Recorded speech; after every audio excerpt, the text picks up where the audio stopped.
জবাব দাও আদিবাসীদের দিতে হবে হুঁশিয়ার হুঁশিয়ার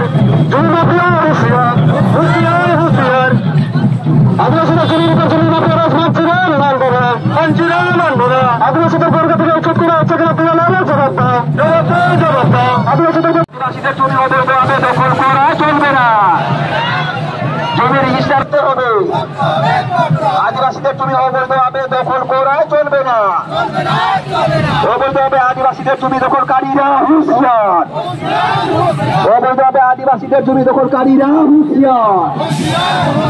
আদিবাসীদের জমি বেআইনিভাবে বিক্রি হচ্ছে কেন BLNL আরো জবাব দাও। আদিবাসীদের জমি বেআইনিভাবে দখল হওয়া আদিবাসীদের জমি ফেরত দিতে হবে দখল আদিবাসীদের জমি রক্ষা করতে সমস্ত আদিবাসী এক হও আদিবাসীদের জমির উপর মাফিয়া রাজ চলবে না আদিবাসীদের জমির উপর মাফিয়া রাজ মানবো না আদিবাসীদের জমির উপর মাফিয়া রাজ মানবো না আদিবাসীদের জমি অবাধিতদের নামে রাখুন।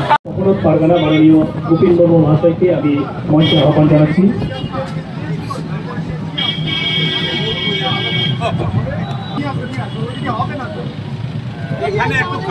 আপনারা সবাই সামনে চলে আসবেন।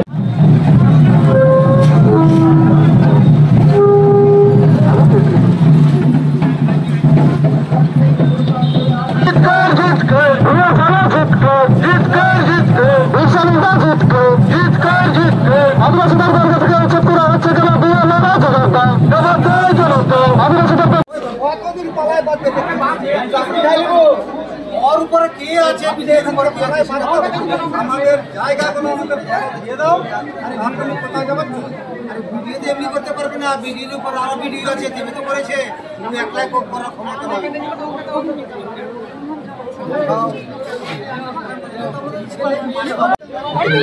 আজকে বাংলা জেলা আমাদের সভা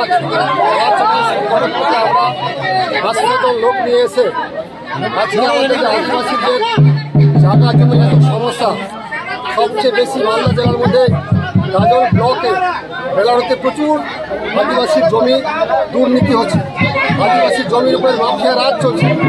সেই দাবি আজকে আমরা জানাতে সামনে হুঁশিয়ার করে দিতে এসেছি। যদি এটা বন্ধ করতে না পারে আদিবাসীর জমিকে করেন তাহলে কিন্তু আমরা আজকে শুরু করেছি শেষ কিন্তু ভয়ঙ্কর হতে পারে। এটা আমরা পশ্চিমবঙ্গ আদিবাসী করার সমাজ থেকে আমি এই কথাটা বলে গেলাম। আজকে দাবি রয়েছে, সেই দাবি ভিত্তিতে উপরে আমরা মেমোরান্ডাম জমা করবো গভর্নর সাহেবকে।